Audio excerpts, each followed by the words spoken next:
Enw i di Mari Emlyn, a ges i fy ngeni a fy mag yng Nghaerdydd, a dwi rwan yn byw yn y Felin Heli ers 35 o flynyddoedd. Wel, dwi wedi cymhwyso fel hyfforddwr pêl-droed efo Cymdeithas Pêl-droed Cymru. Dwi'n meddwl mae eistedd ar ben grisiau ar fore Nadolig yn disgwyl i dad agor drws ystafell fyw a dod nôl i wylod y grisiau a gweiddi, mae o wedi bod. Mefus yn y glaw. Ysbrydoliaeth a chrynodeb o'r llyfr. Wel, ysbrydoliaeth y llyfr oedd y menopos a sylweddoli nad oedd y pwnc yma mewn gwirionedd wedi cael lot o sylw i feddwl bod hanner y boblogaeth yn mynd drwy'r menopos. Ond nid stori am y menopos ydy hi mewn gwirionedd, ond mae Lili y prif gymeriad yn mynd drwy'r menopos. Stori ysgafn ydy hi am gyfeillgarwch. Doedd Lili ddim eisiau codi, doedd hi ddim eisiau deffro, doedd hi ddim eisiau gweld neb, ddim heddiw. Byddai heddiw yn gamfa go fawr i fynd drosti. Fel arfer byddai Lili'n deffro bob bore yn gofod meddwl yn galed pa ddwrnod oedd hi. Roedd hi'n meddwl hi wedi troi'n un swp pys trwchus ers iddi droi'n 100. Tynnodd y dwfe yn gaddig tyn amdani, wafftiodd ogle chwys y menopos i'w ffroenau, neu a rhoedd o'r enw'r Cymraeg y darfyddiad. Pwy ddiawl fathodd yr enw cysurlon yna, darfyddiad. Roedd ei chorffi, fel ei hymenydd hi, wedi drysu braidd. Roedd hi'n casau'r ffaith nad oedd patrwm i'w mis i bellach. Fel un oedd wedi arfer dilyn trefn a dilyn cloc, roedd yr anrefn hwn yn artaith pur i Lili. Mor feichus oedd Aunty Martha, fel yr arferau ei mam, alw'r mislif, o leia roedd yn rhyw fath o arwyddbost i'w hemosiynau hi o fis i fis. A phan arferau Lili, wrth fynd i'r tŷ bach, weld fod Aunty Martha wedi cyrraedd eto fyth. Byddai'n ebychu'n ddistaw bach iddi hi hun. Dyna pam ti wedi bod yn gymaint o hen ast dros y ddeuddydd dwytha, a dyna pam nes di fita 4 bar o Galaxy, un ar ôl y llall ddoe. Nadolig llawen i chi gyd. Fy enw yw Llwyd Owen. Ges i fy ngeni a magu yng Nghaerdydd, a dwi dal yn byw yn y ddinas hyd heddiw, jyst rhyw filltir o lle dyfysu i fyny. Ffaith ddiddorol amdana i, rwy'n dioddef o tennis elbow yn fy nwy benelyn nad ydw i'n chwarae tennis. Hoff fwyd ar ddiwrnod Nadolig. Yn bersonol, dwi ddim yn bwyta cig, felly dwi'n tueddu i wneud rhywbeth fel, rhyw pai madarch, sbigoglis a hufen falle, i gael gyda'r holl trimmings. Hoff lyfr neu awdur. Y gwir yw, mae gormod i enwi a ta beth mae fe'n tueddu newid o wythnos i wythnos yn dibynnu ar ba nofel dwi'n darllen ar hyn o bryd. Fodd bynnag, rhaid i fi roi shout-out bach i Lloyd Robson a John Williams, 2 awdur o Gaerdydd gafodd ddylanwad mawr yn enwedig ar ddechrau fy ngyrfa. Teitl fy llyfr yw Rhedeg i Paris. Dyma'r 5ed nofel yng nghyfres gerddi Hosan.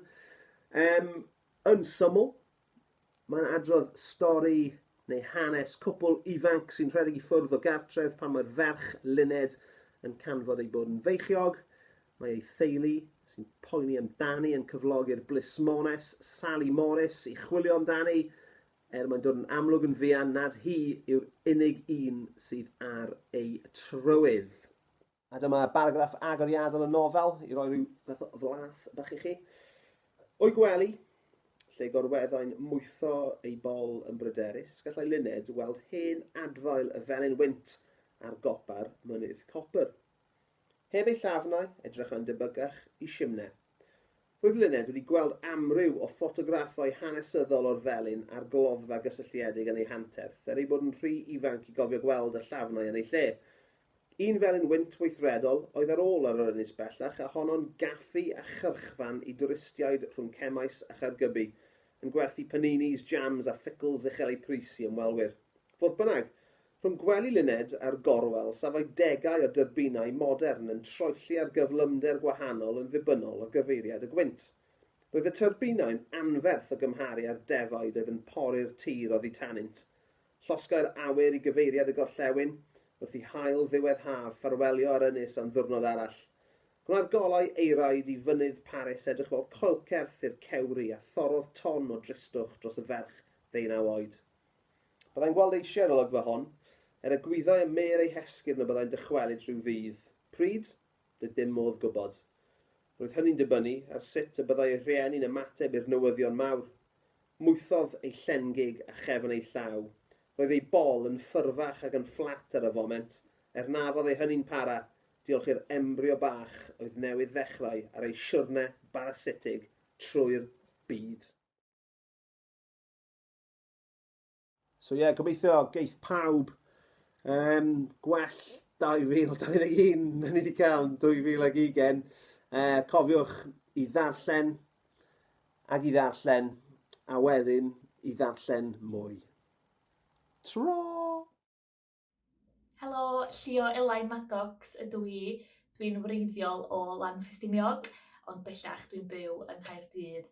A fel ydych chi'n gweld, dwi'n dweud lot fawr o ymdrech fewn i addurno'r tŷ fel ni. Ffaith diddorol amdana fi ydy mod i wedi dathlu fy mhenblwydd yn 19 wrth droed mynydd Everest. Doedd o'm yn barti mor wyllt y mae rei bobl yn ei gael, ond mi oedd o yn ddiwrnod eitha anhygoel.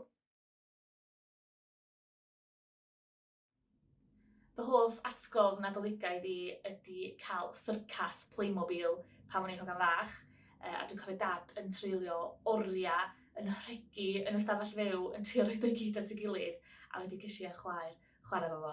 Ac oedd gen fo trapeze a tightrope, ac oedd chi'n gallu gwneud bob math o bethau yna fo. Ges i ddolig eitha anhygoel 2 flynedd yn ôl hefyd, o'n i yn Seland Newydd mewn campervan. Oedd o'n bach yn odd, achos bod hi'n mor boeth, a maen nhw dal i ganu am Let It Snow a ballu yna, ond oedd o'n ddiwrnod lyflu, a nath ni just bita loads o pavlova drwy dydd. Teitl yn llyfr i ydy Twll Bach yn y Niwl, a dyma fo i chi.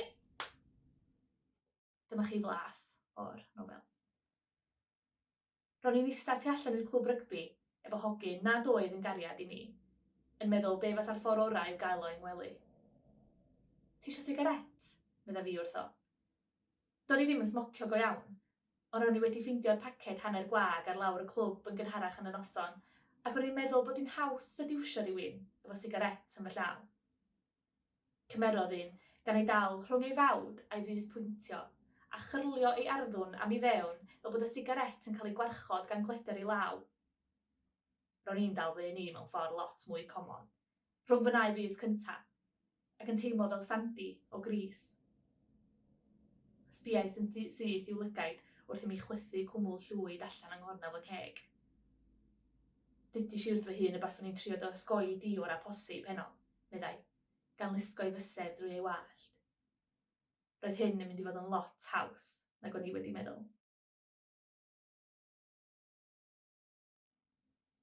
Negas fach i'r dyfodol i chi, dwi wedi cymryd cyngor gan fy mam, Lenny, i roi pethau bach sy'n greu fi'n hapus i gyd mewn jar. Felly bob diwrnod dwi'n sgwennu un peth sy'n gwneud fi'n hapus ac yn rhoi o mewn jar. A wedyn ar ddiwedd y flwyddyn, gewch chi agor y jar a gweld bob dim sydd wedi gwneud chi'n hapus dros y flwyddyn. Fyddwch chi'n anghofio am rhai pethau. Felly dechreuwch o, Ionawr y cyntaf, rhowch eich atgofion hapus i gyd mewn jar, a dwi'n siŵr fyddwch chi'n falch bod chi wedi gwneud. Diolch mam am y top tip. Nadolig Llewelyn! Dafydd Llewelyn. Yn wreiddiol o Babell, ond ar hyn o bryd yn byw yng Nghaerdydd. Ffaith ddiddorol amdani. So dwi'n cweit yn chweit roed fel. Hoff atgof nadoligaidd.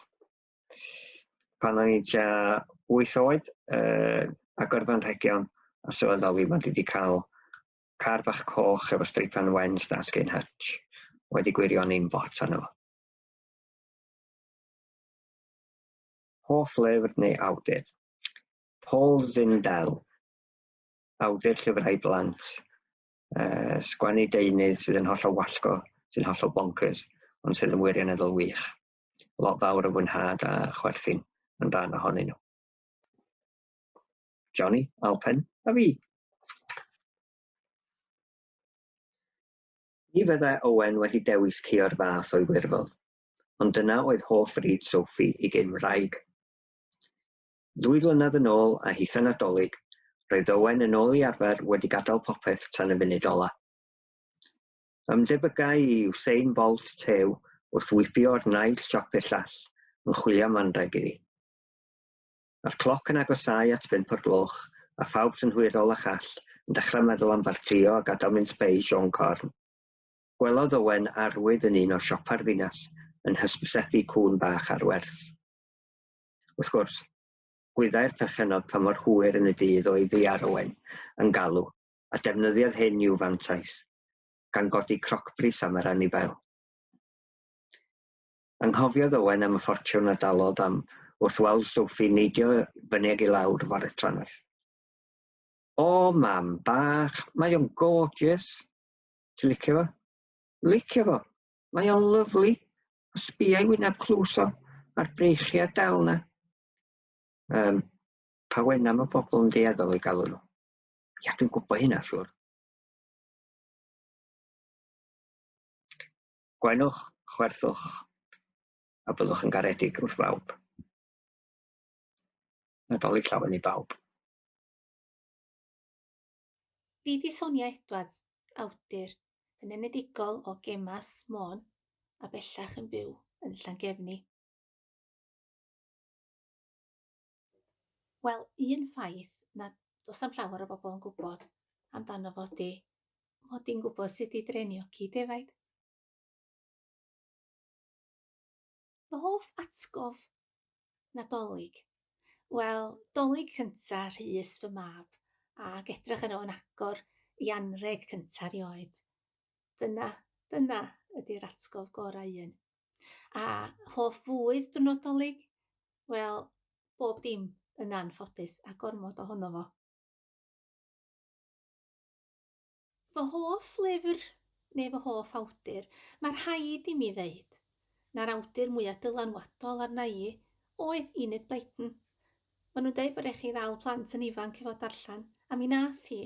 Mi ddarllenis i bob dim sgwennodd i rioed. A oherwydd hynny, o'n isio bod yn awdur, a dyma fi. Dwi yma i sôn am fy nofal diweddara, Gafi, yr un enw ar gwyn Eidalaidd, a mae'r gwyn yn chwarae rhan yn y stori. Stori 2 chwaer, a'r saga deuluol sy'n gefndir i'r cyfan, y cyfrinacha, y ffaith bod llawer un o'r cymeriadau yn chwilio am hapusrwydd yn y lle anghywir. Mi ddarllenai bwt i chi rwan o'r prolog, yr llinella agoriadol. Dagra pethau. Pa hawl sgyn ti i ddeud nad ydy o'n golygu dim? Ti na neb arall. Rhywbeth bychan bach ydi o i ddechrau. I drychiad. Gwen. Ansicrwydd nad ydy o cweit yn swildod. O achos bod hyn yn rhywbeth mae na ti angan. Fel awyr iach. Mae'r ias sy'n dy gerdded. Fel sioc drydan. A'r groen glyb. Mi o'n hun na'r byd i hun. Ond yn newydd i ti. A dyma i ti gyfrinach. Roedd ono rioed. Yn disgwyl ti gyffwrdd o. Mae pawb yn ddisyfu go iawn am y gisa'n hyd sy'n deffro popeth. Ti'n fyw wedyn. Yn gaeth ac yn rhydd. Yn un efo rhywun sy'n dod i chwarae cuddio yn dy ben, yn rhannu'r un cnawd, yn rhannu'r un anadl. 2 yn 1. Pwy fysa ddim isio peth felly? Pwy fysa ddim isio gweld ei lun yn llygaid rhywun arall?